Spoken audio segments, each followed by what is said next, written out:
সুপ্রিয় দর্শক, স্বাগত জানাচ্ছি রাজধানী 24-এ। আপনাদেরকে বর্তমানে আমি দেখানোর চেষ্টা করছি বাংলাদেশ আওয়ামী লীগের যে কেন্দ্রীয় যে কার্যালয় ছিল ধানমন্ডি 3-এ, বিশেষ করে যেই কার্যালয়টি প্রধানমন্ত্রী শেখ হাসিনা যেই কার্যালয়ে বসছেন, সেই সভানেত্রীর যে কার্যালয় ছিল সেই কার্যালয়টি আপনারা নিশ্চয়ই জানেন। গতকালকে কিন্তু যখনই তিনি দেশ ত্যাগ করেছেন তারপর থেকে কিন্তু এই কার্যালয়ে আগুন দেওয়া হয়, ভাঙচুর করা হয়। তারপর যখন জ্বালিয়ে পুড়িয়ে ভাঙচুর করার পরবর্তীতে আজকে শিক্ষার্থীরা, স্বেচ্ছাসেবী শিক্ষার্থী যারা রয়েছে, তারা কিন্তু এই ধানমন্ডি কার্যালয়টিকে পরিষ্কার করছেন এবং রাস্তাঘাট যতটুকু আমি দেখানোর চেষ্টা করছি, শিক্ষার্থীরা কিন্তু ইতিমধ্যে এই রাস্তাঘাট তারা পরিষ্কার করছেন এবং তাদের যে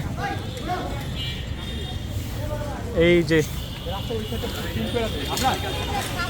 আমি একটু দেখানোর চেষ্টা করব। আচ্ছা, আপনার শিক্ষার্থীরা তো আজকে একটু কথা বলতে চাই, আপনাদের সাথে বলতে পারবো।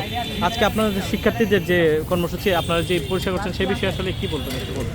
জি, সেই বিষয়ে আমাদের আসলে কিছু বলা নেই। এটা দেশটা তো আমাদের নিজেদের, আমরা নিজেরাই স্বাধীন করছি, নিজেরা আন্দোলনে গেছি। এখন এটা আমাদেরই দায়িত্ব যে আমরা এটা করতে পারি।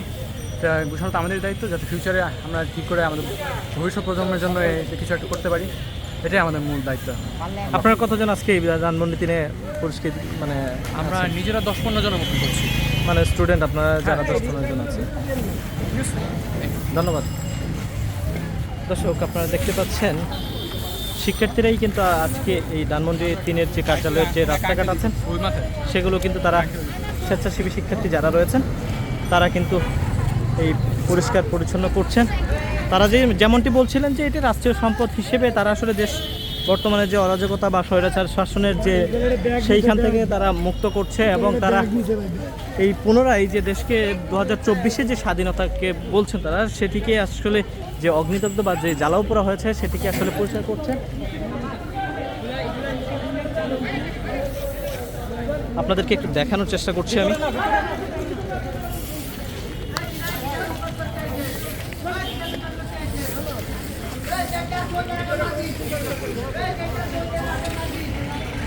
সবাই শিক্ষার্থী, যেই শিক্ষার্থীরাই আন্দোলন করেছিলেন সেই শিক্ষার্থীরাই কিন্তু এখন এই ধানমন্ডি 3-এর যে কার্যালয় আছেন তার রাস্তা যে ভাঙচুর যে চলাফেরার অযোগ্য হয়ে পড়েছে সেটিকে আসলে একটু পরিষ্কার করছেন। তারা পরিষ্কার করে কিন্তু তারা আসলে আবার পুনরায় সচলের ব্যবস্থা করছেন।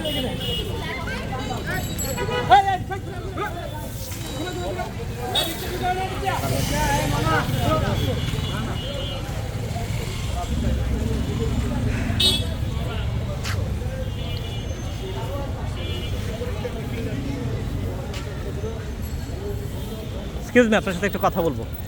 আজকে আপনারা স্বেচ্ছাসেবী যারা শিক্ষার্থীরা যারা পরিষ্কার করছেন সেই বিষয়ে আসলে একটু আপনার কাছে জানতে চাচ্ছিলাম। কিছু বলতে চাই না ভাই, খালি আপনি দেখেন, জাতিরা বুঝে নিবে, বাকিতে আমাদের কিছু বলার নাই, জাতি বুঝে নিবে এগুলো।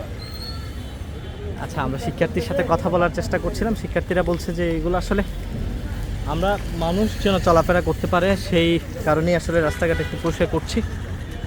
এবং বিশেষ করে আমি যদি একটু ভিতরে গিয়ে দেখাতে চাই আপনাদের, সেই আওয়ামী লীগের যে কেন্দ্রীয় কার্যালয় ছিল ধানমন্ডি 3-এ, সেই কার্যালয়ের ভিতরটা যদি একটু আমি দেখাতে চাই ভিতরে গিয়ে।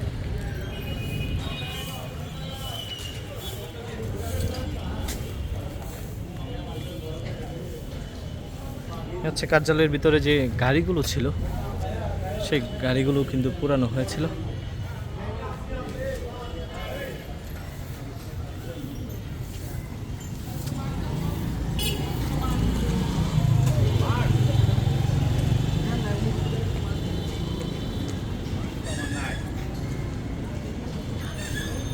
দর্শক, এমনভাবে আমরা আজকে এই রাজধানীতে ঘুরে ঘুরে যে বিষয়টি দেখেছি, এক ধরনের পুলিশ মুক্ত দেশ বলা যায়। এই বর্তমানে কোথাও পুলিশের কোনো অবস্থান আমরা দেখতে পাইনি, বা বর্তমানে যেটি আমরা দেখেছি রাস্তাঘাট পরিষ্কার, রাস্তাঘাট ট্রাফিক কন্ট্রোল সব কিছু শিক্ষার্থীরা করছেন।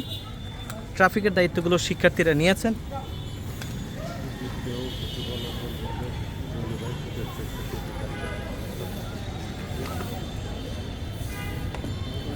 এই হলো আওয়ামী লীগ কার্যালয়ের যে অফিস ছিল সেই অফিসের অবস্থা।